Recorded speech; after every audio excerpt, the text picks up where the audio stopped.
आपने डाइट कर ली, कार्डियो कर लिया, सप्लीमेंट ले लिए, फिर भी फैट कम नहीं हो रहा है, तो समझ लो दिक्कत आपकी विल पावर की नहीं है, दिक्कत है आपकी बॉडी की बायोकेमिस्ट्री।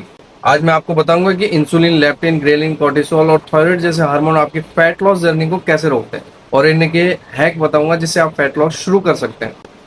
इस वीडियो में आपको मिलेंगे 7 साइंस बेस्ड कारण जिनकी वजह से आप फैट लॉस रुकता है, और मिलेगा एक step by step action plan जिससे आप अगले ही दिन से ही रिजल्ट देखना शुरू कर सकते हो। और हाँ, अगर आपको ऐसे ही साइंस बेस्ड फिटनेस वीडियोस चाहिए तो आप चैनल को सब्सक्राइब जरूर करें। फैट लॉस की नींव कैलोरी डेफिसिट, यानी कि जितना खाओ उससे ज्यादा कैलोरी बर्न करो, लेकिन बॉडी सिंपल कैलकुलेटर नहीं है, ये एक स्मार्ट है। फैट लॉस की नींव कैलोरी डेफिसिट, यानी कि जितना खाओ उससे ज्यादा कैलोरी बर्न करो, लेकिन बॉडी सिंपल कैलकुलेटर नहीं है, ये एक स्मार्ट है। जब आप कैलोरीज कम करते हो तो बॉडी अडेप्टिव थर्मोजेनेसिस करती है, यानी कि आपका बीएमआर थोड़ा स्लो हो जाता है, दिन भर की छोटी छोटी मूवमेंट घट जाती है, यानी कि आपका बीएमआर थोड़ा स्लो हो जाता है, दिन भर की छोटी छोटी मूवमेंट घट जाती है, और हंगर हार्मोन बढ़ जाते हैं। यही कारण है कि 3 से 4 हफ्तों बाद आपका फैट लॉस रुक जाता है। अब इसको फिक्स करने के लिए आप रोज 8 से 10 हजार स्टेप्स जरूर लो। हर 8 से 10 हफ्ते बाद एक डाइट ब्रेक या रिफीड डे रखो ताकि मेटाबॉलिज्म रिसेट हो जाए। इंसुलिन एक स्टोरेज हार्मोन है। खाना खाने के बाद इंसुलिन ग्लूकोज को सेल्स में भेजता है और फिर फैट सेल्स में स्टोरेज ऑन कर देता है। जब तक इंसुलिन हाई रहता है, ब्रेक डाउन जो होता है फैट का वो धीमा रहता है। अगर आप दिन भर हाई शुगर स्नैक्स खाते हो तो इंसुलिन स्पाइक बार बार होगा। अब बार बार होने की वजह से आपका जो फैट ऑक्सीडेशन है वो बंद हो जाएगा। अब इसको कैसे फिक्स करें? इसको फिक्स करने के लिए मील्स में प्रोटीन और फाइबर ज़्यादा लो, कोल्ड ड्रिंक्स और शुगरी स्नैक्स को अवॉइड करो, इससे इंसुलिन का स्पाइक कंट्रोल होगा। लेप्टिन फैट सेल से निकलता है और दिमाग को सिग्नल देता है कि एनर्जी भरी हुई है, लेकिन ओवरवेट लोगों में लेप्टिन रेजिस्टेंस हो जाता है, यानी कि ब्रेन को सिग्नल मिलता ही नहीं है।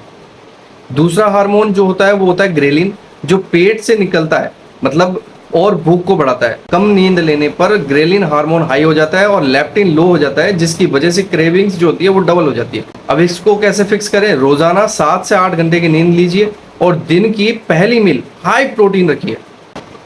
जब स्ट्रेस होता है तो कोर्टिसोल हार्मोन निकलता है। शॉर्ट टर्म में यूजफुल है, पर क्रोनिक स्ट्रेस में ये लगातार हाई रहता है। इससे एपेटाइट बढ़ता है और खासकर वैली फैट स्टोर हो जाता है। क्या आपको स्ट्रेस में मीठा खाने का मन करता है? ये कोर्टिसोल और इंसुलिन कॉम्बो की वजह से होता है। अब इसको कैसे फिक्स करें? इसको फिक्स करने के लिए डिनर के बाद 10 से 15 मिनट का वॉक लें और 5 मिनट डीप ब्रीदिंग करें, जिससे आपका स्ट्रेस लेवल कंट्रोल होगा और फैट कंट्रोल होगा। बॉडी में एक एंजाइम होता है AMPK। AMPK का मतलब होता है एक्टिवेटेड प्रोटीन काइनेज।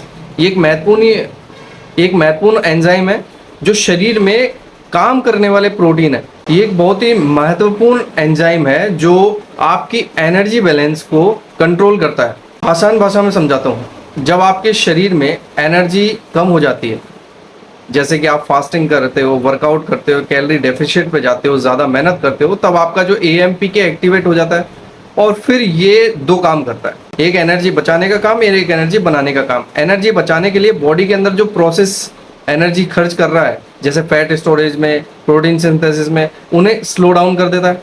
दूसरा जो एनर्जी बचा बनाना है वो फैट ब्रेक डाउन यानी कि फैट बर्निंग को बढ़ा देता है। ग्लूकोज अपटेक, सेल्स में जो ग्लूकोज का एंट्री है उसको बढ़ा देता है। जब फास्टिंग या एक्सरसाइज होती है तो AMPK एक्टिव होकर फैट ऑक्सीडेशन चालू कर देता है, मतलब बॉडी कार्ब से फैट फ्यूल पर स्विच करना सीख जाती है। अब इसको कैसे फिक्स करें? इसको फिक्स करने के लिए आप रोज 8 से 10 हजार स्टेप्स लो और हफ्ते में 3 से 4 दिन स्ट्रेंथ ट्रेनिंग करो। AMPK को एक्टिवेट करता है। थायराइड हार्मोन आपका मेटाबॉलिज्म कंट्रोल करता है। अगर हाइपोथायरायडिज्म है तो मेटाबॉलिक स्लो हो जाता है। आयरन, B12 इनकी डेफिशिएंसी से फटीग होता है और एक्टिविटी कम हो जाती है।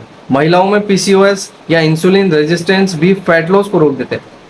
अगर स्टबर्न फैट प्रॉब्लम है तो डॉक्टर से कंसल्ट करो और TSH, T3, T4, fasting insulin, B12, vitamin D, ये सारे टेस्ट आपको जरूर करवाने चाहिए। सिर्फ कार्डियो करने से भी फैट लॉस स्लो हो जाता है, क्योंकि मसल लॉस होता है और मसल कम हो जाता है तो BMR डाउन हो जाता है, जिसकी वजह से फैट बर्न जो है वो स्लो हो जाता है। इसको फिक्स करने के लिए आपको कार्डियो के साथ स्ट्रेंथ ट्रेनिंग जरूर ऐड करें। स्ट्रॉन्ग मसल्स होंगी तभी स्ट्रॉन्ग मेटाबॉलिज्म होगा। अब मैं आपको कुछ एक्शन प्लान बता रहा हूँ जिसे आप जरूर फॉलो करें। प्रोटीन आपको रोज 1.6 से 2.2 ग्राम पर बॉडी वेट का लेना चाहिए। फाइबर आपको 25 से 30 ग्राम पर डेली लेना चाहिए। डेली स्टेप्स आपको 8 से 10,000 करने हैं। ट्रेनिंग करनी है आपको 3 से 4 दिन स्ट्रेंथ, 1 से 2 दिन वॉकिंग, 7 से 8 घंटे की नींद लेनी है। Stress evening walk plus deep breathing करनी है। प्लेटो ब्रेकर के लिए आप हर 2 से 3 हफ्ते में एक हाई कार्ब रिफीड डे रख सकते हो। सिंपल शब्दों में फैट लॉस रुकता है जब इंसुलिन स्पाइक ज्यादा होता है, लेप्टिन रेजिस्टेंट हो जाता है, ग्रेलिन हाई हो जाता है, कोर्टिसोल स्टेट बढ़ जाए, थायराइड इशू हो या मसल कम हो। इसका सॉल्यूशन है प्रोटीन हाई रखिए, फाइबर हाई रखिए, स्टेप्स लीजिए, स्लिप सही और स्ट्रेंथनिंग मैंडेटरी है। तो दोस्तों अब फैट लॉस मिथ के हिसाब से नहीं, साइंस के हिसाब से समझो। अगर ये वीडियो आपको यूजफुल लगी हो तो एक लाइक करें, चैनल को सब्सक्राइब करें और कमेंट में लिखिए कि आपका बिगेस्ट स्ट्रगल क्या है फैट लॉस के रिगार्डिंग। मैं अगली वीडियो उसी पे बना दूंगा। और हाँ, इस वीडियो को ज़्यादा से ज़्यादा शेयर करें, किसी ऐसे को भेजें जो फैट लॉस जर्नी में परेशान है, आप उनकी मदद कर सकते हैं। Thank you.